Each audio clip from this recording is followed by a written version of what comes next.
The rain was relentless. Sheets of water poured from the heavens, drumming against the windshield in a rhythm that seemed to echo Daniel's heart. He gripped the steering wheel tightly, his knuckles pale, his eyes weary. The wipers moved back and forth, but no amount of swiping could clear the fog that filled his mind. He hadn't spoken to God in years, not since the night his father passed away. That night, his prayers felt unanswered. His cries met only with silence. And Daniel decided he was done. Done with faith, done with hope, done with pretending that God cared. Tonight, the weight was heavier than ever. He had a bottle of pills in his pocket, just one decision away from ending the ache that clung to him like a shadow. His voice broke in a whisper, almost swallowed by the storm. No one would even notice if I was gone. But then, through the blur of rain, a figure appeared. It's an elderly woman, standing by the side of the road, soaked to the bone, clutching a small bag tightly to her chest. She looked fragile, yet unmoving, as if waiting for someone. Against his better judgment, Daniel slowed down and pulled over. The passenger door creaked open and the woman climbed in. Water dripped from her hair, pooling on the floor mat. Her hands trembled, but her smile was warm. "Thank you, son," she said softly, her voice steady despite the storm. "I was praying someone would stop." Daniel almost scoffed. Praying? He hadn't heard that word in a long time. Yeah. Well, lucky night for you, I guess. The woman chuckled faintly. No, not luck. God always sends help right on time. The words hung in the air like a spark, and Daniel gripped the wheel tighter. He didn't reply. He couldn't. Instead, he focused on the road as the rain poured harder. For a while, she sat quietly. Then, as if nudged by something greater, she began to speak. Not about herself, not about where she had come from, but about God, about His goodness, His faithfulness, how He sees us even in the darkest places, how He never lets go of His children, no matter how far they wander. Each word pierced Daniel's heart. He tried to drown it out, turning the radio on, but the static was louder than the music. He turned it off again. Silence filled the car, except for her voice, steady and gentle, cutting through the storm. Finally, he couldn't take it anymore, ma'am, he muttered, his throat tight. Do you really believe that? That God still cares, even when we've pushed Him away? Even when we've messed up too many times? The woman turned her head, her eyes glistening with both wisdom and compassion. Son, if you were too far gone, He wouldn't have sent me into your car tonight. Her words hit like lightning. Daniel's hands trembled on the wheel. He swallowed hard, unable to respond.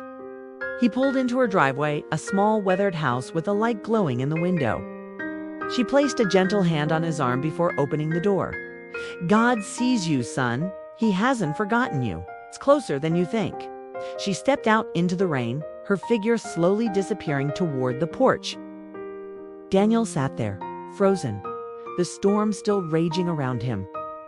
His chest rose and fell in shallow breaths, and for the first time in years, tears burned his eyes. He sat in the silence long after she closed the door. The rain began to soften, the thunder drifting into the distance. His mind replayed her words over and over. If you were too far gone, He wouldn't have sent me into your car tonight. The bottle of pills was still in his pocket, heavy, tempting, but suddenly powerless. His hand brushed against it, then pulled away. Slowly, hesitantly, he whispered into the empty car. God, if you're still there, I need you. The words cracked and broke, but they were real, more real than anything he had said in years. And in that moment, something shifted. Not the storm outside, but the one inside him. A flicker of light pierced the darkness. It's a spark of hope he thought he'd lost forever. That night, Daniel didn't take those pills. He went home. He slept not in despair, but in peace. The next morning, he woke with something new. The faint but undeniable sense that he wasn't alone. That maybe, just maybe, God hadn't abandoned him after all. Days turned into weeks, weeks into months.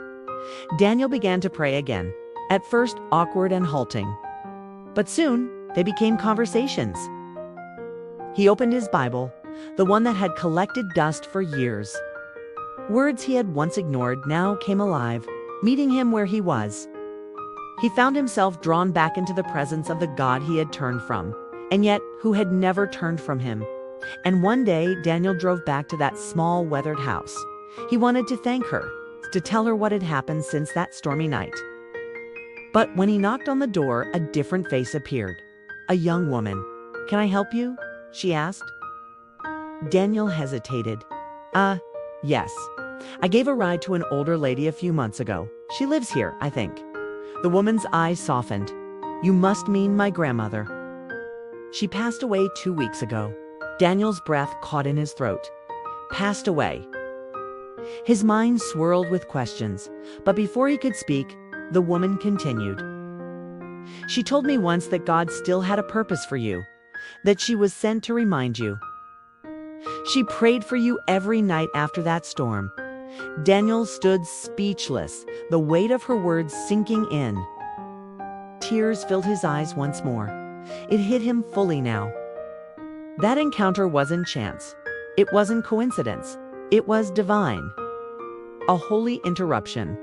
God's hand reaching into his brokenness and pulling him back from the edge.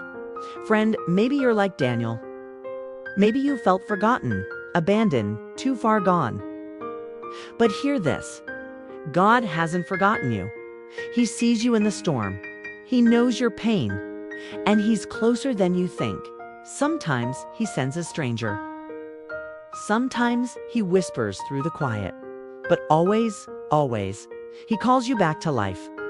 And that's what Daniel found. Not just survival. Not just another chance, but life. Real life. The kind only Jesus can give. Friend, this story reminds us of the greatest act of love. That Jesus came, died, and rose again so we could have new life. If you've never trusted him, today is the day. It's reaching out to you just as he did to Daniel. And if this video touched your heart, don't forget to like, subscribe, and share it so others can be encouraged too.